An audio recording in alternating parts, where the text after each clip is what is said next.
Estamos en el Pago de Corchuelo, al fondo se ve Balbaína.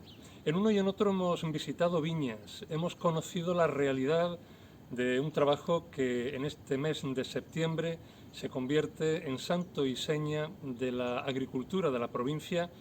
Y en este nuestro empeño, con este espacio que ponemos en marcha, Productos de Cádiz, en el que poner foco en la agroindustria provincial, no podíamos sino empezar, dadas las circunstancias, con nuestros vinos, con nuestras viñas, con las realidades que ellas ofrecen, con las dificultades con las que se van encontrando y con el recorrido pie sobre Albariza en estos alrededor de 7.000 hectáreas dedicadas a vinos calificados y, atención, a una emergente cantidad de hectáreas que sobrepasa ya las 500, dedicada a otros vinos, que fuera de la catalogación de la denominación de origen, de las denominaciones de origen, porque también contemplaremos el hecho diferencial de la manzanilla de Sanlúcar, nos ofrecen perspectivas que tener en cuenta igualmente para el futuro.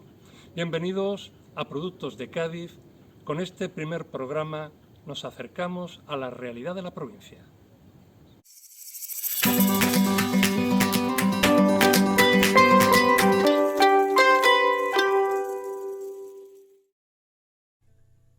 La vendimia recién concluida a inicios de un nuevo septiembre, mal que nos pueda pesar que la repercusión económica y social no sea la de antaño, eleva en este momento del año la voz de un sector productivo agroindustrial que vuelve a ver su cosecha, especialmente de uva palomino, recortada en cantidad para perjuicio de unos, los viñistas, pero que ofrece una gran calidad para otros, los productores bodegueros.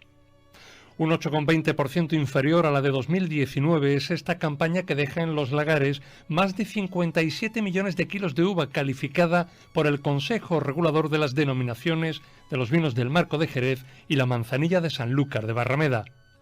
Somos testigos de 3.000 años de elaboración de vinos que, pese a los imponderables, sigue siendo motivo de fiesta en estas fechas. Ni la pandemia de COVID-19 que sufrimos, regando de mascarillas liños en lagares y bodegas, ha impedido que pueda celebrarse de algún modo la llegada del nuevo mosto.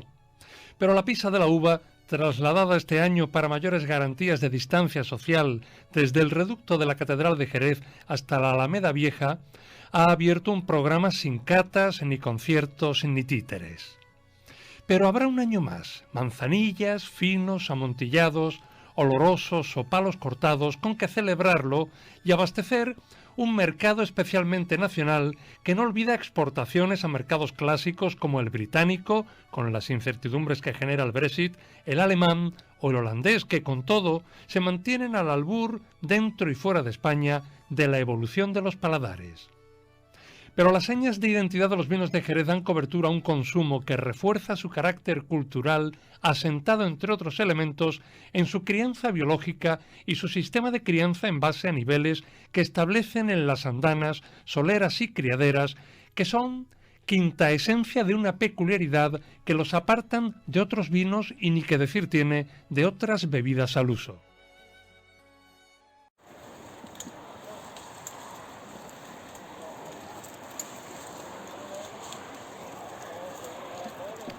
Pero todo nace en la viña, que cada vez es más común en el sector el pensamiento sobre que se trata de la gran olvidada en todo este proceso de elaboración. Quedan tan atrás los tiempos en que fundamentalmente las tierras albarizas, pero incluso barros y arenas acogieron las cepas del marco e invitaron al cultivo que sobrevivió el Islam y sus prohibiciones, o la filoxera y otras plagas. Ahora quedan algo más de 7.000 hectáreas de cultivo calificadas para las denominaciones de origen. Las encontramos en pagos como Balbaína, Macharnudo, Corchuelo. Es el triángulo mágico establecido entre Jerez de la Frontera, el puerto de Santa María y Sanlúcar de Barrameda, que incluye también viñas en localidades de la provincia como Chipiona, Rota o Chiclana, incluso en la sevillana Lebrija. Pero los agricultores que mantienen su producción envejecen, y a los jóvenes no les seducen los 0,36 euros a los que se paga el kilo en esta campaña. Máxime si en 2 años se ha reducido la cantidad de uva recogida de modo preocupante y los gastos han debido crecer por culpa de la falta de lluvias y los hasta 10 tratamientos contra los hongos que han debido aplicarse a las viñas este año. Francisco, ¿cuál es la razón por la que no debemos estar, al parecer, satisfechos del todo con esta vendimia? Bueno, la razón principal es motivada porque la producción se nos ha venido abajo este año, igual que el año pasado, pero a los 2 años seguidos y sumando una con la otra, pues tenemos casi un 50% menos de producción que hace 3 años, en el año 2018, o sea, 2 años y medio, y que fue bastante mayor, ¿no? Entonces, la calidad no es mala, pero claro, a nosotros los viticultores lo que nos pagan es kilos de uva, no calidad. Y por otro lado, esto beneficia a las bodegas, que es una calidad bastante aceptable. Y además no solo eso, sino que en muchas zonas aquí del marco, algunos pagos y demás, la graduación es más alta, con lo cual es un ahorro para la bodega al tenerle que utilizar menos litros de alcohol para su encabezamiento. Entonces, aparte del inconveniente que tenemos de que este año, por motivos de la lluvia en los meses de primavera, los costos han subido debido a que los tratamientos antiquitogámicos contra las plagas de las enfermedades de hongo pues han sido superiores. Normalmente aquí se habla de 4 o 5 tratamientos, este año se han llegado hasta 10 tratamientos. Esto encarece bastante los costos, que por desgracia no se revierte después los precios de la uva, ya que la mayoría de la uva se ha pagado al precio del año pasado y algunas han subido algo, pero no lo suficiente para que compense esta pérdida. ¿Cuál es ese precio de la uva que ustedes cobran? Bueno, el precio de la uva ahora mismo está sobre los 36 a 37 céntimos de euro el kilo, que a nosotros muchas veces nos da casi vergüenza decirlo en euros por lo bajo que parece, y lo decimos en pesetas, que anda entre las 60, 62, incluso hasta 64 pesetas el kilo de uva. Esto no es suficiente para cubrir los gastos, sobre todo este año, y sobre todo para que haya interés por el cultivo de la vid aquí en el marco, ¿no? Cada vez tenemos menos hectáreas, cada vez hay más gente que quiere arrancar y poner cultivo alternativo, como puede ser el olivo o el almendro, y aparte de eso también no hay aliciente para la juventud poderse meter a viticultores, o sea, cada vez tenemos menos gente joven, está la viticultura aquí en el marco está envejecida, porque la mayoría de los productores, de los viticultores propietarios son mayores, y del viticultor obrero también son mayores, y hay menos gente y más difícil encontrar especialistas en viticultura aquí. Con el análisis que me hace del precio que le pagan por la uva y de los gastos que se van prodigando, ¿estaríamos hablando de un cultivo rayano lo deficitario? Sí, años como este sí. Y después tiene que venir un año muy bueno, bastante bueno, para que cubra los gastos y haya un pequeño beneficio, porque la verdad el beneficio es mínimo. Y un problema que tenemos aquí es que la viticultura aquí en Jerez era de la más avanzada de tecnología de toda España, y hoy día se ha quedado obsoleta, ¿no? No hay forma de poder renovar a la maquinaria ni tractores aquí en el campo, ya que no te da el suficiente beneficio para poder hacer inversiones, ¿no?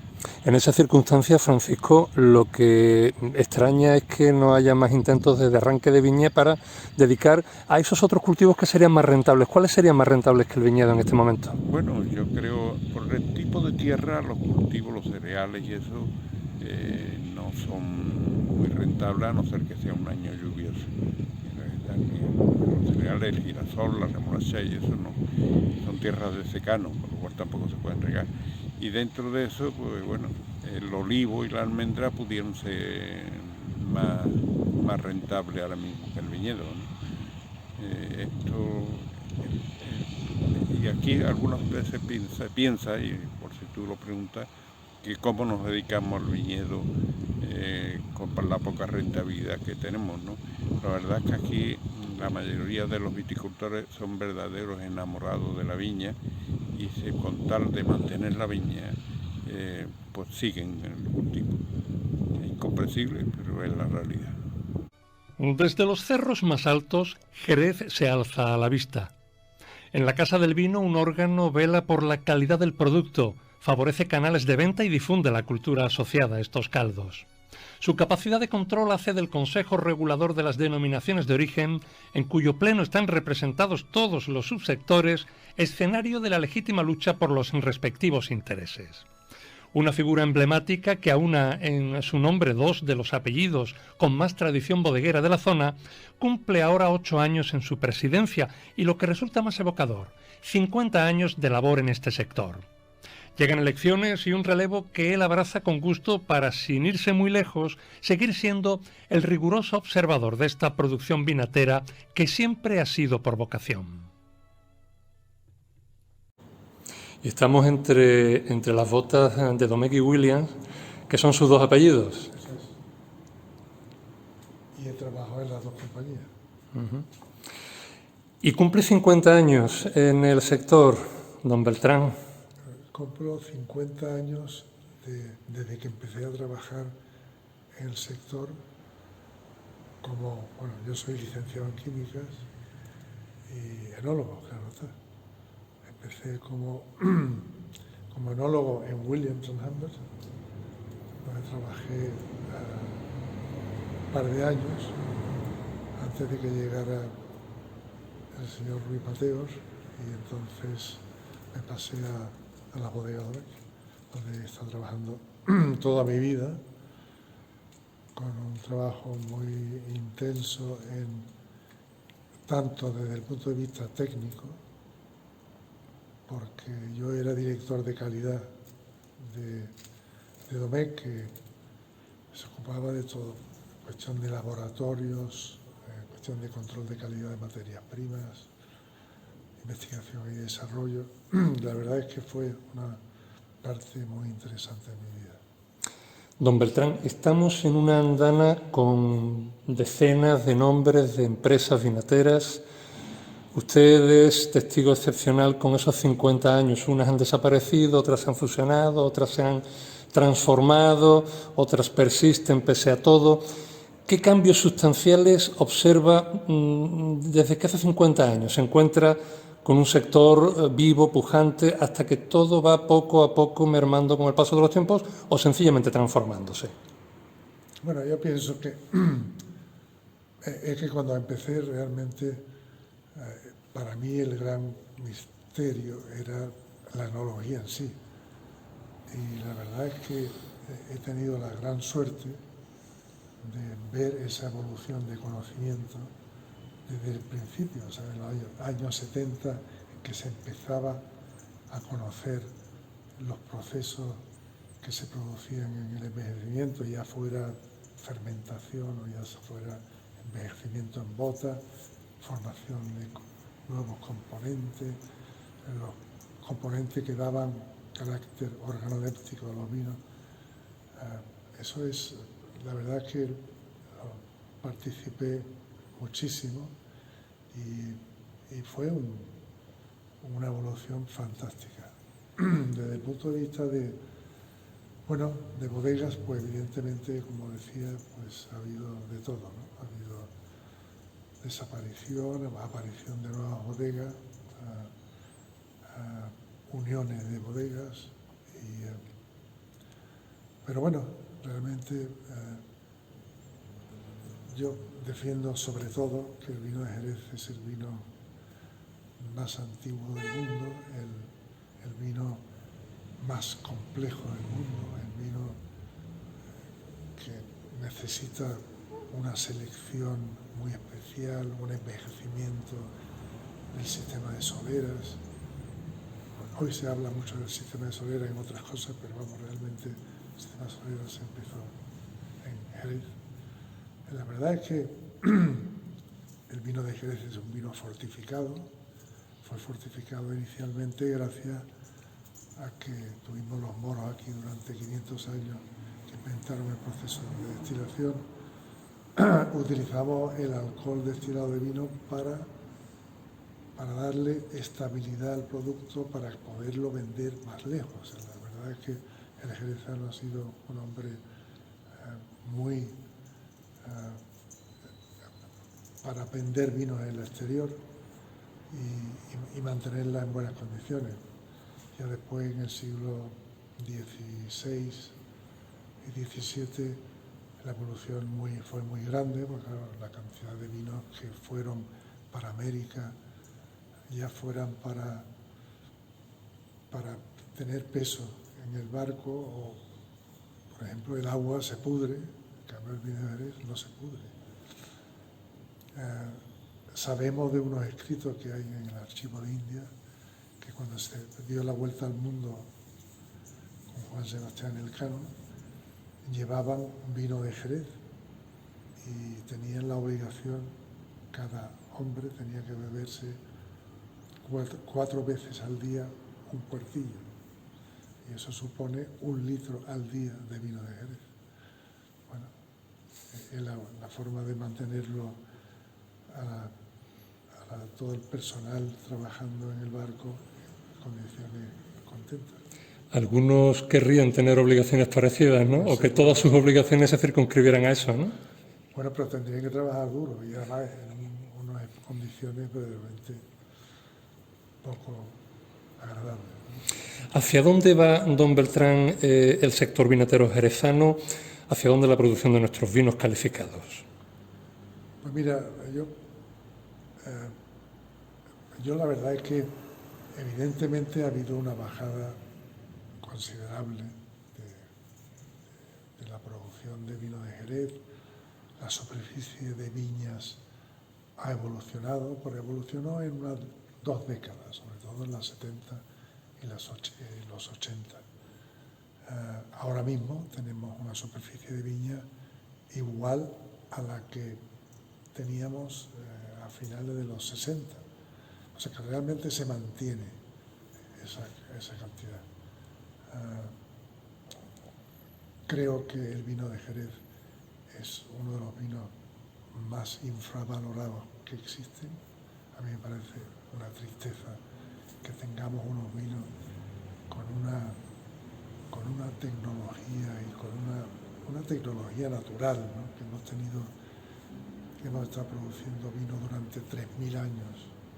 Hemos tenido unas evoluciones y bueno, con todo esto de selección, de control de calidad, de envejecimiento en bota de roble,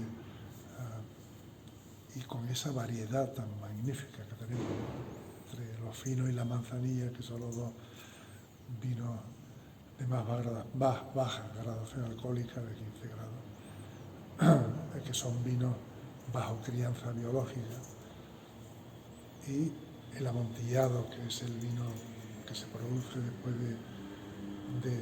de haber sido fino o manzanilla, y después tenemos los que no tienen crianza biológica, que es básicamente son los palos cortados y los dolorosos, que son vinos también extraordinarios, o sea, son tan distintos, no solo por el efecto del envejecimiento, sino por el de crianza biológica, que produce unos cambios en el vino verdaderamente singularísimos.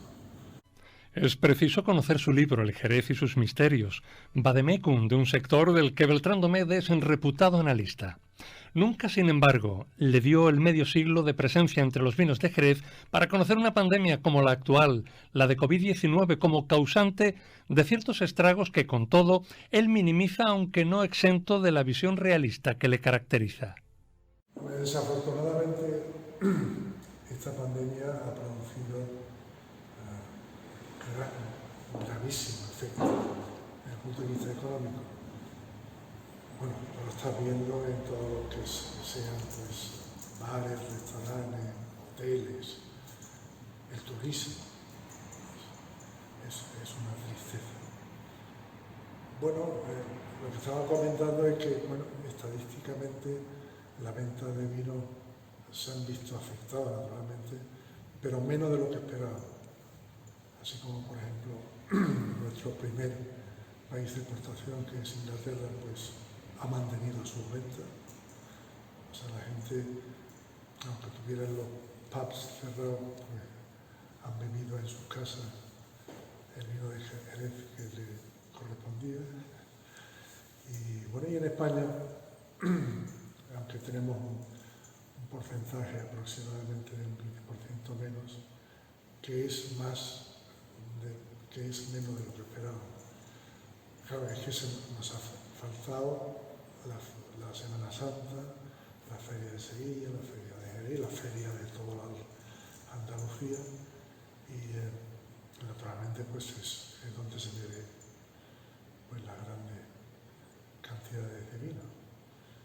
Esperemos que desafortunadamente hemos tenido un año muy anómalo desde el punto de vista climatológico y hemos tenido una vendimia francamente corta. O sea, es tan corta que es más corta que el año pasado, que ya de por sí era corta. La pluviometría ha sido... Llevamos 4 o 5 años de sequía y esto naturalmente afecta a la producción de uva. Y entonces pues tenemos este problema de falta de producción.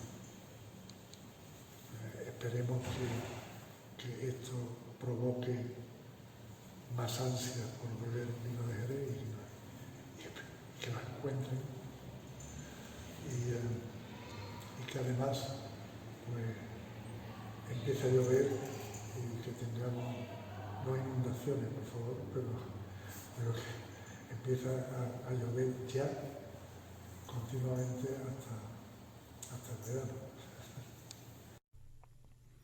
La falta de lluvias, la consecuente proliferación de problemas de salud en las cepas, el Brexit y dificultades en otros mercados, o ahora la COVID-19 y su incidencia en el calendario festivo o la anormal actividad de la hostelería, no son los únicos conflictos con los que ha de bregarse en el Consejo. No debe olvidarse que controla 2 denominaciones de origen y la otra, la manzanilla de Sanlúcar, tiene sus peculiaridades. Quieren decisiones propias para un producto propio y las últimas noticias hablan de interés de la patronal bodeguera Fe de Jerez de integrarlo en una única denominación de origen, la de Jerez Cherry. Defienden la necesidad de una comisión específica para la manzanilla y ya cuentan con la Asociación de Bodegueros de Sanlúcar de Barrameda. ¿Cuál es la peculiaridad de la manzanilla, Fermín? Bueno, la peculiaridad de la manzanilla es que es un vino único que solo se puede producir en Sanlúcar. ¿Y por qué solo se puede producir en Sanlúcar? ¿Cuál es la peculiaridad? Pues el microclima especial que tiene Sanlúcar que hace posible pues que las levaduras que tenemos en los finos y en las manzanillas, pues en el caso de la manzanilla sea más fuerte, se prolongue su vida durante todo el año, mientras que en otras zonas del marco pues no vive las mismas buenas condiciones durante, por ejemplo, los meses de verano y de invierno, ¿no? Entonces pues ese microclima que hace posible la vida durante todo el año de las levaduras hacen que la manzanilla probablemente pues sea el fino más fino, ¿no? El fino más elegante. No es que uno sea mejor que otro, son estilos diferentes. Estamos en el Cerro del Cuadrado, uno de los más altos de todo el marco de Jerez, a medio camino entre la ciudad de Jerez y la ciudad de Sanlúcar. Es una ubicación, es una altitud que ayuda a la producción de estos vinos, si bien no podemos olvidar que en principio la característica peculiar de la manzanilla es que se críe allí, pero que la uva pudiera venir de cualquier otro punto. Efectivamente, en cuanto al reglamento, la uva que podemos usar para la crianza de la manzanilla es cualquier uva del marco de Jerez. Sin embargo, nosotros, Bodegas Hidalgo La Gitana, pues consideramos que las mejores viñas son las más cercanas al mar, por lo que comentaba de que la manzanilla probablemente sea el fino más fino, pues también la uva más costera, más cercana a la costa, pues es una uva más fina, que va a producir unos vinos más finos, mientras que uvas de más tierra adentro pues producirán vinos un poco más corpulentos, ¿no? Como decía, reglamentariamente se puede usar cualquier uva. En nuestro caso nosotros solo usamos uvas del Pago de Balbaína, que es donde nos encontramos, y del Pago de Miraflores, que es probablemente el pago más costero de toda la zona. Hablamos de un producto genuino, de un producto específico dentro del marco, con su propia denominación, no podemos olvidar, a veces quizás confundimos, no es una denominación de origen, son dos, los vinos de Jerez, Manzanilla de Sanlúcar, aunque con un consejo regulador único. ¿Cuál es la dificultad con la que se encuentran los manzanilleros, fruto de la propia peculiaridad del producto, fruto de unos mercados pues que quizás en algún matiz sean diferentes? Bueno, probablemente la asignatura pendiente de la manzanilla sea la exportación. La manzanilla en el mercado nacional es indiscutiblemente el líder, el producto líder, el vino líder del marco de Jerez, con más de un 50% de las ventas en el mercado nacional. Sin embargo, nos vamos a la exportación y las ventas pues se reducen muchísimo. Pues en el mercado nacional se venden aproximadamente 7 millones de litros y en exportación escasamente medio millón de litros. Entonces, la asignatura pendiente sin duda alguna es la exportación. Quizás la manzanilla haya sido de los vinos del mar con menos viajeros, entiéndase la expresión, ¿no? Entonces hay que hacer mucho hincapié en la promoción de la manzanilla en el mercado exterior. Manzanillas escasamente se ven varias marcas en mercados tan potentes como puede ser Reino Unido, ¿no? Para todo el marco, ¿no? Esa es sin duda alguna la asignatura pendiente de la manzanilla. Hay quien se empeña en unificar vino de Jerez, Manzanilla de Sanlúcar en una misma denominación, en un mismo marco que no es el territorial que da nombre a estos pagos maravillosos, sino es a una situación diferente ante la que los manzanilleros sanluqueños os resistís pues en defensa del producto. Bueno, yo creo que el origen de esta problemática es que los manzanilleros, nosotros lo que queremos es que la gente que opine sobre la manzanilla sean las personas, las bodegas, los grupos de interés, las cooperativas, todo aquel que tenga algo que decir sobre la manzanilla. O sea, yo creo que de sentido común que alguien que no tiene ningún interés en la manzanilla venga a decirte cómo debes de actuar, ¿no? No sé, como si viene un extranjero y nos dice cómo tenemos que vendimiar, no sé, cuando aquí llevamos, pues mi capataz nació en esta viña, ¿no? Creo que sabe suficiente, ¿no? Entonces lo que queremos no es un tema de independencia, no es un tema de fusión, no es un tema, lo que queremos es que las decisiones las tomen los manzanilleros sobre la manzanilla. Lo que se comenta ahora mismo, hay pues una propuesta de Fede Jerez que ahora mismo pues se ha aplazado su votación, pues es la unificación de la denominación de origen Jerez Sherry con Manzanilla de Sanlúcar. Por ahí no debería haber un gran problema, pero ¿quién dice que este no sea el primer paso para futuras nuevas actuaciones, como decir dentro de X años? ¿Por qué no se puede hacer manzanilla en el puerto? Entonces, bueno, yo creo que actualmente estamos bien. Una denominación de origen, manzanilla, otra denominación Jerez Cherry, un órgano que regula, que es el Consejo Regulador, ambas denominaciones de origen, además de la del vinagre, pero lo que queremos es que haya un órgano, como es la Comisión de la Manzanilla, que sea integrado por todos los actores y que las decisiones que se tomen en esa comisión pues sean vinculantes. Fuera del Consejo Regulador, con criterios que buscan horizontes nuevos y más de 500 hectáreas de viñedo dedicadas ya a ello, vinos impensables hace décadas asoman hoy en día en el presente y el futuro de la producción en toda la provincia. Son blancos, tintos, otros más antiguos como las tintillas, tomados por enólogos jóvenes como alternativas en pequeñas o medianas cantidades, pero con algunas marcas ya prestigiadas. Los vinos de las tierras de Cádiz son el territorio de aventuras que, fuera de ciertos corsés, pueden permitirse elaboraciones de autor, experimentos de cultivo ecológico, la lucha por la identidad y otras particularidades a las que hay que prestar mucha atención. Hay mucha formación, referencias externas y conocimiento de causa entre los impulsores de estas iniciativas. Willy, ¿cuál es la aportación de Bodegas Luis Pérez en este momento a la producción de vinos en la provincia? Bueno, pues nosotros elaboramos, la verdad que elaboramos muchos tipos de vinos y son todos diferentes porque intentamos hacer una elaboración más bien no tanto de artesanos sino de artistas, porque intentamos involucrar mucho las emociones, que cada elaboración sea una pieza única e irrepetible, y hacemos pues de todo. Hacemos desde vinos de aquí de la tierra de Cádiz, que son quizás por lo que nosotros nos hemos hecho conocidos, y bueno, pues elaboramos variedades distintas como Petit Verdot, como Merlot, pero sobre todo estamos muy centrados en los últimos ya casi 10 años, ¿no, Gaby?, en la tintilla de Rota, que es una variedad tinta autóctona con la que antiguamente se hacían vinos que se llamaban los tintillas de Rota, que eran vinos dulces, además tenían muchísima importancia en la consagración de la misa en Inglaterra.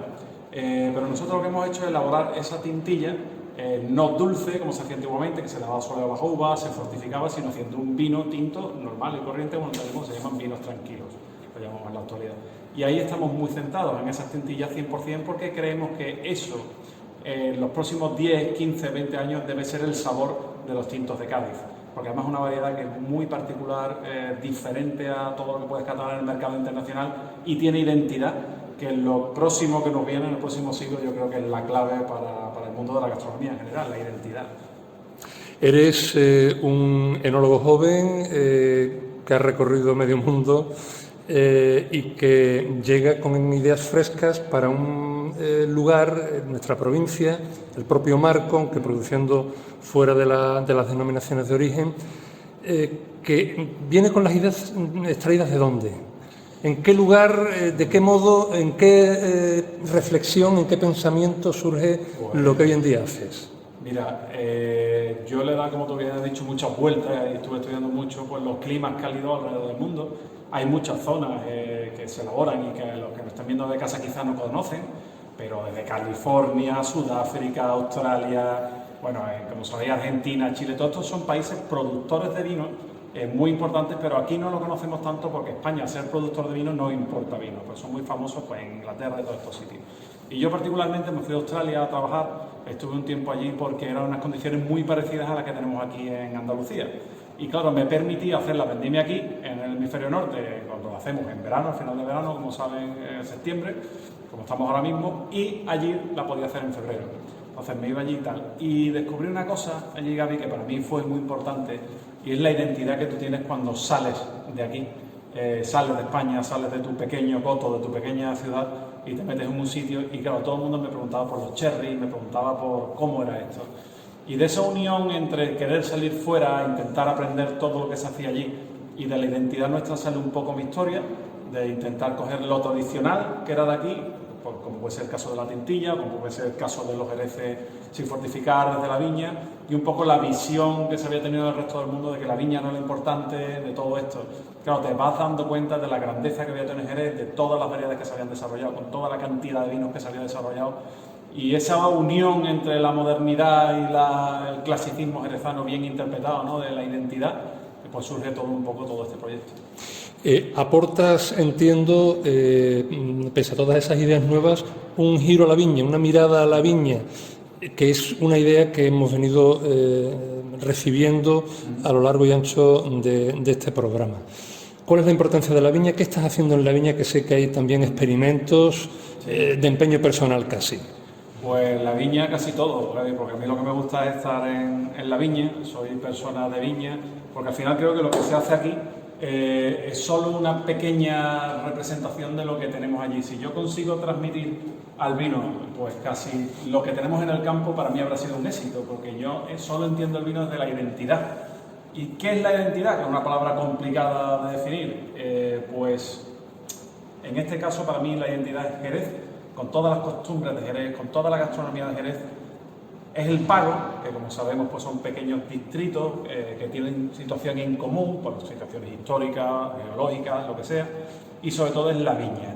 Cada viña tiene un sabor diferente y eso tiene que estar en el vino. Si nosotros mezclamos viñas no quiere decir ni mucho menos que el vino vaya a ser peor, pero sí que carece de la identidad que tiene un vino de una sola viña. Muchas veces un vino de viña es peor que la mezcla, que tú puedes nivelarlo todo para que sea más armónico, pero el vino de viña tiene identidad. Y cuando tú quieres sobresalir en el mundo donde hay tantas propuestas, tantas cosas, y tú quieres hacer una obra de arte bien entendida, tienes que ser irreproducible. Y la reproducibilidad está en el terruño, en la viña. Con lo cual, si yo consigo no estropear lo que me da la viña, lo que me da la naturaleza, y ponerlo casi entero aquí, no interviniendo muy poco, pues habremos conseguido el éxito. Y para eso, ¿qué se tiene que hacer? Pues trabajar con rendimientos bajos, poca cantidad de uva en la viña, ser muy respetuoso, trabajar en ecológico y bueno, todas las cosas que nos tiraríamos con muchas horas para explicarlo. El sector vinatero gaditano poco a poco más poliédrico, manteniendo lugares comunes de origen clásico y permitiéndose otras alegrías de cara al futuro, tiene pues recién cortada su cosecha 2020. Las dificultades son notorias, pero las esperanzas mayores. Sobre los sinfines de los lagares viaja ya la ilusión, camino de los envases de fermentación de los mostos y más tarde a las botas de roble, a las botellas y a los catavinos. Lo dijo Ortega y Gasset: el vino da brillantez a las campiñas, exalta los corazones, enciende las pupilas y enseña a los pies la danza. Son centenares las citas generadas por este producto milenario, pero únicas y personales, las experiencias que su consumo, moderado siempre, alimenta en quienes lo prueban. Chesterton instaba a beber porque sois felices, nunca por ser desgraciados. Y cada vendimia es la amanecida de nuevas expectativas en un sector que apuesta por seguir siendo clave para la economía de la provincia de Cádiz.